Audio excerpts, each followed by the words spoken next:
우리는 왜 지금을 살아갈 수 있는 걸까요? 사람의 삶이라는 것이 살아가면 살아갈수록 재미있고 신나고 즐겁습니까? 아니면 살아갈수록 힘들고 괴롭고 즐겁지 않습니까? 여러분들은 어떠세요? 하루하루가 행복하십니까? 행복하지 않으십니까? 저는 지금 불행하냐를 묻는 게 아니에요.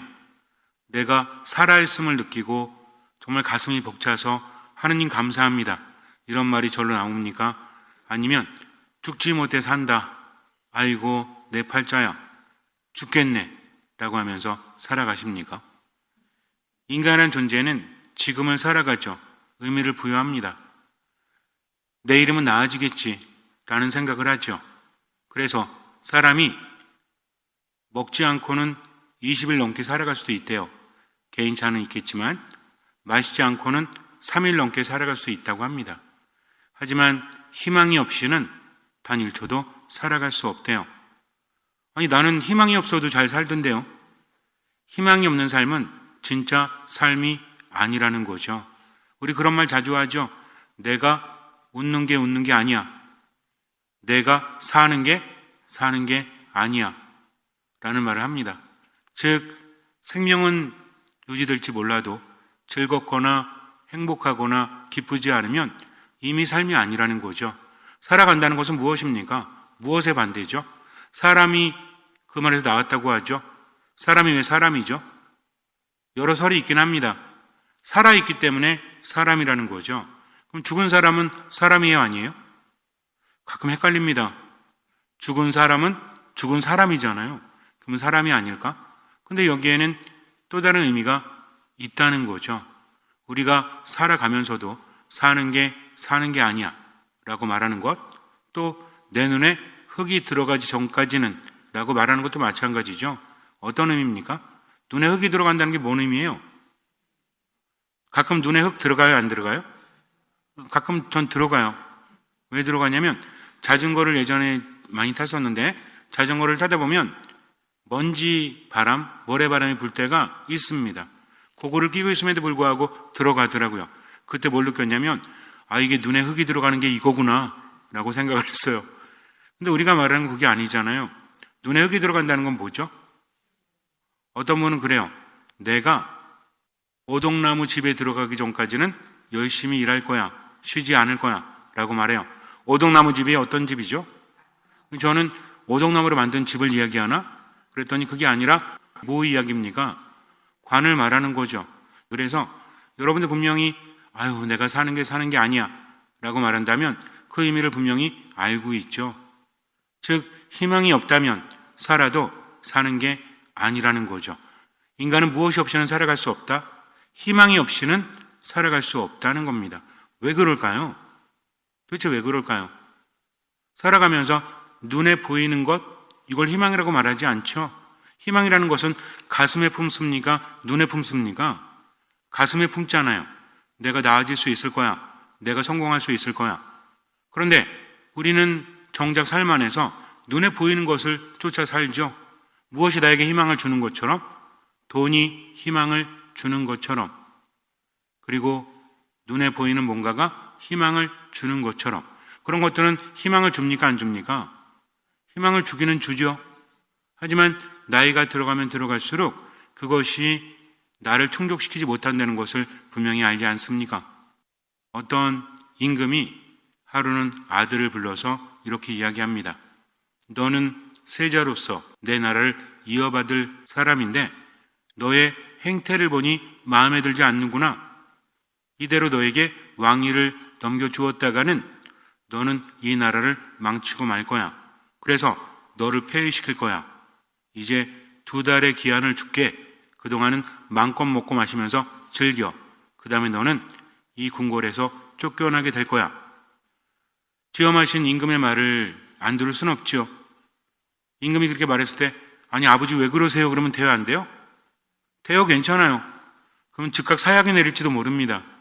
임금의 말은 아버지가 아니라 임금의 말로 들어야 되죠. 추상 같은 말씀이잖아요. 그 말씀을 들어야 됩니다. 이제 아들은 매일매일 파티를 합니다. 자기가 하고 싶어서가 아니라 임금이 그렇게 파티를 열어줬어요. 늘 흥청망청 파티를 하고 사람들을 못살게 굴고 시간을 그렇게 보내던 세자가 이제 자기의 희망, 자기의 꿈, 늘 그렇게 즐기며 살아가는 것이 희망이었거든요. 누구 눈치 안 보고? 아버지 눈치 안 보고. 그동안도 많은 파티를 했지만 숨어서 했을 거 아니에요. 아버지가 알면 난리가 나니까. 근데 이제 소원이 이루어졌잖아요. 아버지가 마음껏 그렇게 하라고 하니까 얼마나 좋습니까? 하루하루 먹고 마시고 춤추고 놀지만 마음은 어떨까요? 즐거울까요? 아니면 즐겁지 않을까요? 불안합니다. 하루하루가 지날수록 파티는 거듭되죠. 그 다음날은 더 성대하게 눈에 보이게 성대하게 잔치를 벌여줬어요. 하지만 아들의 마음은 갈수록 불안합니다. 잔치를 즐길 수가 없었어요. 왜 그랬을까요? 매일매일 잔치가 성대해지지만 반대로 이제 쫓겨날 날이 얼마 남지 않았기 때문입니다. 지금은 즐겁다고 할지라도 앞으로에 무엇이 없는 거예요? 희망이 없다는 거죠. 그러니 먹어도 맛을 느끼지 못하고 마셔도 맛을 느끼지 못합니다. 춤은 출 수도 없어요. 노래를 할 수도 없죠. 식음을 전폐하게 됩니다. 매일매일 잔치가 거듭되었지만 아무것도 먹지를 못해요. 삐쩍삐쩍 말라갑니다. 그러다가 임금을 찾아가서 석고대죄를 합니다. 안 만나줘요. 어서 잔치나 즐기다가 떠나라. 그러나 떠날 수 없죠. 무릎을 꿇습니다. 살려주십시오. 제가 죽겠습니다. 한 이틀인가 그렇게 아무것도 먹지 못하고 석고대죄를 하니까 아버지가 나와요. 그래, 내가 너를 죽인다 했더냐? 너에게 잔치를 벌여주는데 무엇이 불만이냐? 아닙니다. 그것이 아닙니다. 왜? 너를 위해서 매일매일 더 크게 잔치를 벌여주었는데 도대체 너는 뭐가 불만이란 말이냐? 평소처럼 먹고 마시고 즐기면 되지 않느냐?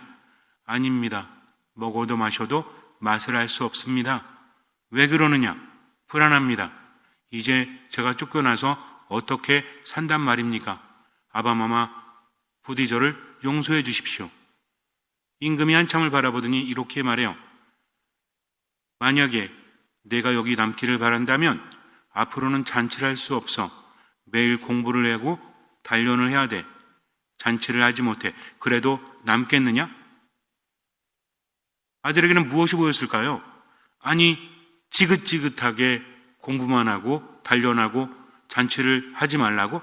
에라, 나가서 사는 게 낫겠다 라는 생각이 들었을까요? 아니면 이제 살았구나 라는 생각이 들었을까요? 이제 살았구나 라는 생각이 듭니다. 아바마마 감사합니다. 이제 열심히 하겠습니다. 임금이 묻습니다. 이제 너는 잔치를 하지 못해. 너는 이제 공부를 해야 되고 너는 단련을 해야 되는데 그래도 좋으냐? 예, 좋습니다. 왜 그럴까요? 이제는 희망이 있기 때문이죠. 그렇게 열심히 단련해서 성군이 되면 마음껏 즐길 수도 있지 않습니까? 이것은 분명히 다른 거죠. 분명히 궁궐에 남게 되었지만 앞으로의 삶은 잔치가 없는 삶이었잖아요. 그런데도 희망을 느꼈죠. 여러분들은 어떤 것인지 느낄 수 있으십니까? 아니, 이해 안 됩니다. 어떻게 잔치도 못하고 맨날 공부하고 단련하는데 그게 삶이야? 지긋지긋한데? 라는 생각이 드십니까? 아, 이제 살았구나 라는 생각이 드십니까? 이제 살았구나 라는 생각이 드시죠? 이게 인간의 삶이라는 거죠. 지금은 힘들고 괴로워도 희망이 있습니다. 하루하루 죽어가는 것이 아니라 하루하루 살아갈 때 인간은 행복하다는 거죠. 잔치를 벌인다고 할지라도 끝이 있잖아요. 궁궐에 쫓겨나면 아무것도 아닌 거죠. 평생을 외롭게 살아야 됩니다. 그러나 하루하루 참고 단련하면 결국에는 임금의 자리를 물려받게 된다는 거죠. 이것이 인간인 거예요. 동물과 인간의 차이는 이거라고 합니다. 동물은 즉시적이라고 하죠. 지금만 생각한대요. 근데 인간은 어때요? 미래를 내다볼 수 있기 때문에 뭐 할 줄 안다? 참고 인내할 줄 안다는 거죠. 하지만 인간의 인생이라는 것 자체가 어떻습니까? 참고 인내해 보지만 하루하루 지날수록 상실이 클 수밖에 없죠. 무엇이 상실됩니까? 며칠 전에도 말씀드렸지만 여러분과 제가 어제 뵙고 오늘 제가 여러분들을 뵙는다 할지라도 우린 이미 하루 더 늙은 거예요. 어제보다 하루 더 먹은 거예요. 한 살 먹는 거에만 민감하지 마세요. 하루 더 먹습니다. 또 제가 시작할 때보다 몇 분이 지났잖아요. 몇 분 더 늙은 거죠. 즉 인간은 어때요? 살아갈수록 비워질 수밖에 없다. 상실되어질 수밖에 없으니 그러니까 불안합니까? 불안하지 않습니까? 불안하잖아요. 이렇게 살다가 결국엔 가게 되는데 얼마 남았어요? 알 수가 없지. 언제 갈지 알면 좋겠어요? 언제 갈지 알면 좋을까요? 안 좋을까요? 시계가 맨날 줄어들어. 앞으로 몇 년 남았어요? 우리 가장 나이 많으신 분 100년 이라고 할지라도 내일이 되면 9년 하고도 364일 이렇게 찍힌다면 불안할까요? 안 불안할까요? 불안할 수밖에 없죠. 인간은 그런 존재입니다. 그런데도 불구하고 자꾸만 돈을 추구하잖아요. 왜? 비워지니까 불안하죠. 상실되는 걸 견딜 수 없습니다. 그래서 어떻게 하려고 그래요? 채우려고 합니다. 마치 바닷가에 떠있는 배 위에 있는 사람처럼 난파를 만나서 조그만 배에 올라가 있습니다. 살았어요. 근데 마실 물이 없어. 주변에 뭐가 많아요? 물이 많잖아요. 하지만 바닷물이죠. 마시면 돼요? 안 돼요? 괜찮아요. 마시고 죽으면 되지. 눈에 보이는 건 물이지만 물이 아니라는 겁니다. 마시면 절대로 안 된다는 거죠. 물에 빠진 사람이 지푸라기를 잡죠. 살아보려고 잡지만 안 된다는 거 알죠? 그럼에도 불구하고 잡을 수밖에 없는 겁니다. 이게 인간이에요. 그러니 집착이 생겨요. 돈을 추구하고 눈에 보이는 것을 추구할 수밖에 없습니다.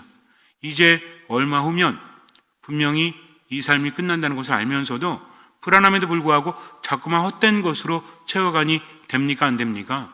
안 된다는 거죠. 예전에 그런 말을 들었는데 어떤 분이 너무나 배가 고파서 모래를 집어먹은 적이 있대요. 저도 그런 적은 없기 때문에 잘 모르겠지만 여러분들은 그럴지 모르겠지만 물배를 채웠다는 말은 있어도 모래로 배를 채웠다는 말은 없잖아요. 어릴 때 너무나 배가 고파가지고 모래인지 흙을 파먹었대 막. 그럼 포만감이 느껴져요? 안 느껴져요? 느껴지죠. 근데 문제는 뭐야? 배 아파 죽는 거죠. 잘못 그렇게 했다간 큰일 납니다. 궁금하신 분들은 집에 가서 해보세요. 그러면 안 된다는 거죠. 우린 그것을 보고 배워야 합니다. 아무리 허기가 져도 쓸데없는 것으로 채우게 되면 결국 나중에는 더 큰 상실을 느낄 수밖에 없다. 그러니 이제부터라도 뭘 추구해야 돼요? 보이지 않는 것, 변하지 않는 것. 돈도 변하잖아요. 세상 모든 것들이 변하지 않습니까? 변하는 곳에 중심을 두면 됩니까? 안 됩니까? 이건 안 돼요. 변하는 것에 중심을 둬봤자 함께 변하기 때문에 아무런 의미가 없다는 거죠. 그렇기 때문에 우리는 변하는 세상이 아니라 변하지 않는 하느님께 희망을 두고 지금을 살아갈 수 있는 겁니다. 삶이 힘들고 괴로워도 변하는 건 바라보면 안 돼요. 변하지 않는 하느님을 바라보니 흔들리지 않는다는 거죠. 옛날에 나그네들이 길을 잃었을 때 지금은 내비게이션이다 뭐다 있죠? 그리고 더 옛날엔 납치판 이런 게 있죠? 옛날에 없었잖아요. 그러니까 배를 타고 가는 선원들이나 또는 여행자들이 뭘 보고 갔대요? 별을 보고 갔다고 하죠. 별 중에서 어떤 별? 마음에 드는 별? 아니죠. 북극성 또 여러 가지 별자리를 통해서 방향을 가늠하다고 하지 않습니까? 마찬가지예요. 왜 그랬을까요? 그것들은 변하지 않기 때문이죠. 우리도 마찬가지예요. 그래서 변하는 세상을 살면서도 변치 않는 하느님께 희망을 두는 사람은 하느님 안에서 굳건해진다는 거죠. 인간은 지치게 되어 있습니다. 청년들도 젊은이도 지치죠. 비틀거리게 마련이에요. 그러나 어떤 사람은 지칠 줄 모르죠. 하느님께 바라는 사람은 지칠 줄 모른다고 합니다. 하느님께 희망을 두고 하느님께 중심을 두고 살아가는 사람은 삶이 힘들고 괴로워도 이겨낼 힘이 있다는 거죠. 왜? 하느님께서 함께 하시기 때문입니다. 그분이 나보다 더 잘하시고 사랑하시기 때문이라는 거죠. 그래서 우리는 보이는 것을 희망합니까? 보이지 않는 것을 희망합니까? 보이지 않는 것을 희망하죠. 변치 않는다는 겁니다. 이것은 살아보지 않으면 도저히 알 수 없는 거예요.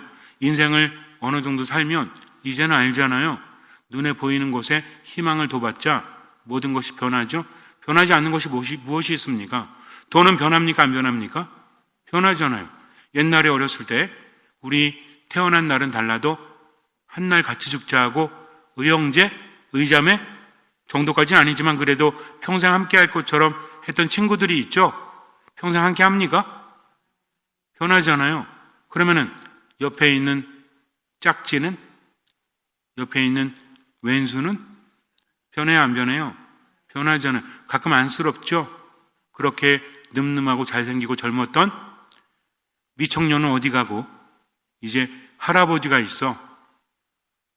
또 옆에 누가 있어요? 그렇게 아름답고 그렇게 꽃다운 처녀는 어디 가고 이제 할머니가 있어. 이게 인생이에요. 변합니까? 안 변합니까? 변해요. 변하고 싶어서 변합니까? 그럼 내 마음은요? 맨날 변하잖아. 그래가지고 어디 들어가면 어디 나오면 생각이 다르다고 하죠. 차마 말할 수 없지만 어디 들어갈 때하고 나올 때 마음 다르잖아. 급할 때는 하느님 찾으면서 잘 살겠다고 하는데 뭔가 풀리면 어때? 이런 얘기 있잖아요. 어떤 사람이 풍랑을 만나서 죽게 생겼대요. 하느님 저를 좀 도와주십시오 라고 했다고 합니다. 그때 갑자기 바람이 불더니 배가 육지로 가는 거예요. 저 멀리 육지가 보입니다. 이제 살았구나 라는 생각을 했어요. 근데 배가 멈췄어. 하느님 왜 그러십니까? 배를 움직여 주십시오. 만약에 그렇다면 제 재산의 반을 뚝 떼어서 가나안이들에게 나눠 주겠습니다. 근데 배가 움직이는 거야.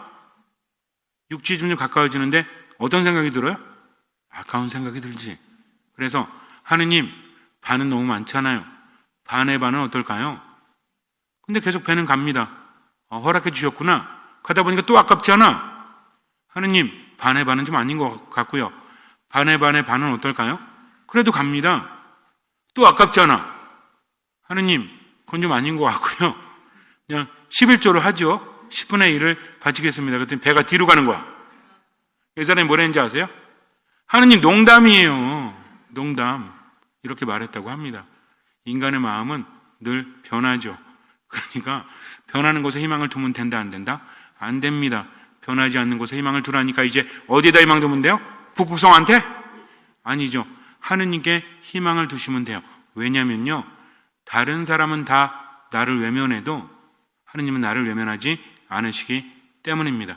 다른 것들은 다 변해도 하느님은 변치 않으시는 분이기 때문입니다. 하느님께는 모든 것이 가능하기 때문입니다. 그러니까 하느님만 믿고 언제만 살아가면 돼요? 지금만 살아가면 돼요. 하느님께 희망을 두고 변하는 세상에 희망을 두지 않는 사람은 어떻게 살아요? 아주 간단합니다. 지금을 어떻게 살아요?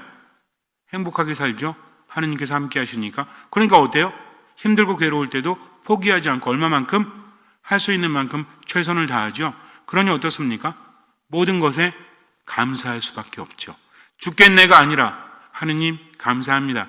그럼에도 제가 살아있음에 제 영혼이 기뻐 뛰놉니다 하는 거죠. 그리고 어떻게 합니까? 끊임없이 기도하는 거죠. 하느님 왜 이렇게 힘들어요? 하느님 너무 좋네요. 기쁠 때도 슬플 때도 아플 때도 판단하는 게 아니라 기도의 기회로 삼는 사람이라는 거죠. 그래서 언제나 기뻐하는 거죠. 왜? 기도할 수 있음에 살아있음에 기뻐하는 겁니다. 이런 사람이 어디 희망을 두는 사람이다? 보이지 않는 곳에 희망을 두는 사람이죠. 그러니 어떻게 하면 돼요? 할 수 있는 만큼 그렇게 하시면 돼요. 그렇게 하면 하루하루 달라질 수밖에 없습니다. 몇 번 해보고 안 된다고 말하지 말고 할 수 있는 만큼 지금 하세요. 어떻게 하라고요? 모든 것에 감사하십시오. 그리고 끊임없이 기도하십시오. 언제나 기뻐하십시오. 얼마만큼? 할 수 있는 만큼. 생각이 아닌 묵상을 하세요. 그러면 됩니다. 그리고 미사 말씀 기도 안에 모이면 되는 거죠. 잠시 눈을 감으세요. 로마서 8장에서 우리에게 이야기합니다. 우리는 희망으로 구원을 받습니다. 보이는 것을 희망하는 것은 희망이 아닙니다. 보이는 것을 누가 희망합니까? 우리는 보이지 않는 것을 희망하기에 인내심을 가지고 기다립니다. 희망이 있기 때문에 인내할 수 있는 거죠. 기다리게 되면 우리에게 보상이 주어짐을 알기 때문입니다. 그것은 하느님 때문이죠. 그러니 포기하지 마십시오. 멈추지 마십시오. 하느님 믿고 할 수 있는 만큼 하면서 그저 오늘만 살아가십시오. 보이지 않는 것을 희망하면서 모든 것에 감사하십시오. 끊임없이 기도하십시오. 언제나 기뻐하십시오. 주님께서는 그 믿음을 보시고 우리 삶에 놀라운 기적을 일으켜 주실 것입니다.